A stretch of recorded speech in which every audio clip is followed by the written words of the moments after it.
In today's video, I'm going to teach you how to run a trial balance in Xero. By the end, you'll know exactly where to navigate and what to expect when the report opens, so you can quickly check your books with confidence. Before we begin, make sure you're signed into your Xero organization and that you have access to view reports. The trial balance is a foundational accounting report that shows every general ledger account with its debit or credit balance at a specific point in time. It's commonly used to confirm that total debits equal total credits, to prepare financial statements, and to spot anything that looks out of place. Let's get started. From anywhere inside Xero, head to the main navigation bar and click on Reporting. This takes you to Xero's reporting area, where you can find everything from performance dashboards to detailed accounting statements. If you only see a handful of featured reports at first, that's normal. Next, choose All Reports. This opens the full report library organized so you can browse by category. Selecting all reports is helpful because it shows you everything available in your subscription and makes it easy to find exactly what you need without jumping around. Now scroll down the list and click on Trial Balance.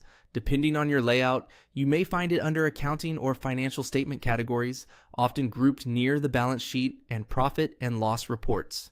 The Trial Balance option opens the report in a clean, straightforward view.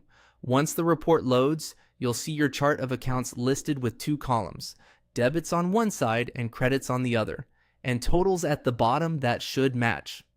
Xero typically displays the balances as of a particular date, so you're looking at a snapshot in time. Use this to verify that your ledger is in balance and to perform a quick health check on your accounts. If something appears unusual, it can be a cue to review recent transactions, reconciliations, or journal entries to make sure everything has been posted correctly. A few practical tips as you review.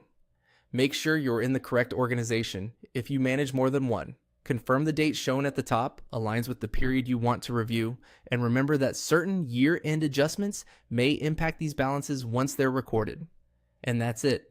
You've run a trial balance in Xero by navigating to Reporting, opening all reports, and selecting Trial Balance. Thanks for watching, and feel free to replay this walkthrough anytime you need a quick refresher.